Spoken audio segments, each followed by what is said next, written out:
This is absolutely ridiculous. As trade rumors continue to circulate league-wide, a new trade rumor has been revealed for the New York Rangers, and it is absolutely insane. And we're going to break down what it means for the team moving forward. And we're also going to get into some players that the Rangers will target this offseason and who Chris Drury will be going after. We're going to break that down in this episode of Rangers Digest. But before we do that, a quick reminder to hit that subscribe button.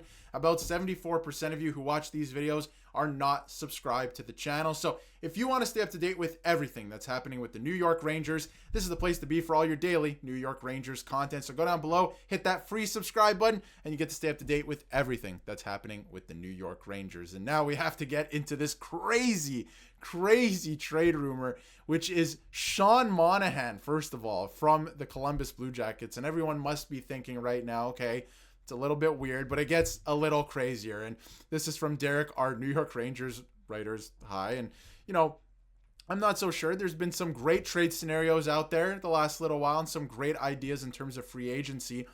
But let's get into this one from Joshua Deeds, a trade proposal. And he is suggesting that the Rangers acquire Sean Monahan in a massive 4-player blockbuster. And I don't like this trade, I have to be honest. And they're using Puckpedia's Puck GM tool, and they have this trade loaded up. And it is Sean Monahan, Zach Aston Reese, and going the other way to the Columbus Blue Jackets is K'Andre Miller, which I think is interesting because he's an RFA. He needs a contract, but he is under team control. So they could trade him if they want. There is, no real deadline, I guess, for him in by way of they don't have to trade him or his rights by July 1st or they lose him, right? He's not an unrestricted free agent. He is a restricted free agent. The team has control over him. And then Adam Sikora. I'm not sure why you'd give up one of your better prospects in an up-and-coming prospects in a trade like this. So this proposal is a little bit ridiculous to me. We're going to get into some free agents and who I think the Rangers should actually target in just a second, but this trade proposal in itself is pretty crazy. Sean Monahan, would he help the New York Rangers? Yeah, absolutely. I mean, we can get into the lineup and what that might look like in a second as well.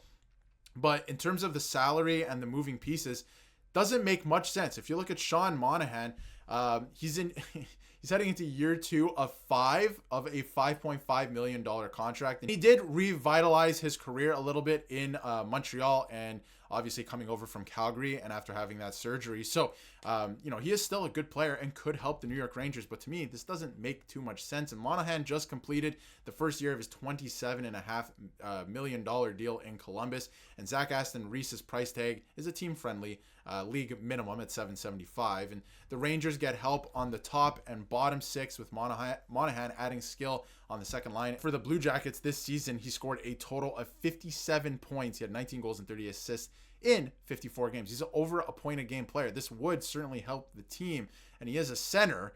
But, you would have to move out Vincent Trocheck. There would be a lot of moving pieces if you were to make this trade work. I don't think this is something that they should entertain. And in terms of the bottom 6, adding Zach Aston Reese, that doesn't make any sense to me either because you have a logjam at the forward position as it is anyway with some of the prospects that are coming up. And I don't know if Gabe Perreault is going to make the lineup, but even if he doesn't, Matt Rempe, Adam Edstrom, you got Sam Carrick, Juuso Parssinen, you just re-signed, who I assume you want to play third-line center, but again, anything can happen. Brennan Othman, Brett Berard, right? Like you have a logjam already, and do all of those guys play a role?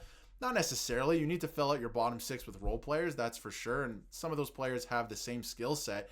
But we don't know what's going to happen with the roster heading into the season. A bunch of those guys could end up starting with Hartford, like a Brett Berard and like Gabe Perreault. It's not guaranteed he's going to make the New York Rangers out of camp. So that doesn't make sense to add another guy into the mix there. I do think he plays a role, but I'm not sure you need to add him there when you have a guy like Adam Edstrom who can play on the penalty kill and can play some decent 5-on-5 minutes as well. So the Rangers, not sure you want to do this deal if you're them. But the K'Andre Miller thing is very interesting. I think they're going to end up trading him. So we should at least, entertain the idea. I think Chris Drury actually has bigger plans, but bigger plans than we even think for the defense this offseason because he needs to retool it. It needs to get better, especially that left side. And K'Andre is a free agent or a restricted free agent like we just went over.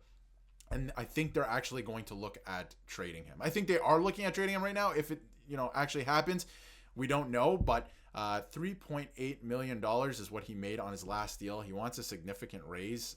That is tough for the New York Rangers. I think you got to focus on rebuilding the left side there, and maybe it's without K'Andre Miller. Bowen Byram, that would be interesting, but I think that there is big plans in the works from Chris Drury through free agency or trade, what have you, but around the draft, I think, is when we're going to start seeing some of these things come together. So it's an interesting idea to offload that contract, but don't think it would work. But one thing I wanted to get into now is who the New York Rangers could bring in to the team via free agency. And one guy doesn't necessarily stand head and shoulders above the rest. There's a lot of really good options, but one guy I think is interesting because I was just talking about role players and how some players won't make the team out of camp, right?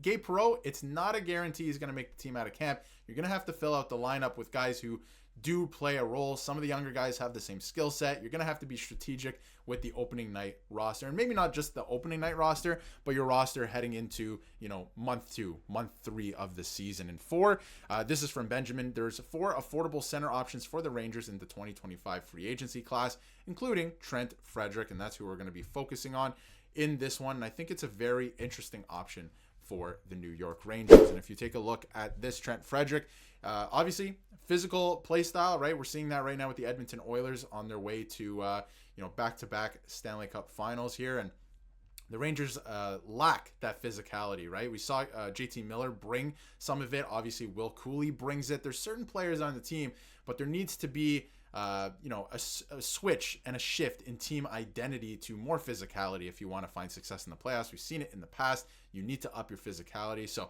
again, he's showing it in the playoffs this year. And if the Rangers want to turn the third line into an identity line, which most teams have, good teams, that is, having Frederic in the middle would be a great start. Now, that does push Juuso Parssinen away from that spot, but I don't think you're too stressed about that at this point in time. And again, he's 27 years old, so he's not old by any means. He scored 18 goals and 17 goals for the Boston Bruins in the previous 2 seasons before he was slowed down by injuries and then traded to the Edmonton Oilers, obviously, this year ahead of the trade deadline for their playoff run. And he's played in all 16 playoff games for Edmonton at the time of this recording, or sorry, I should say at the time this article was written, and recording 4 points, 1 goal, 3 assists.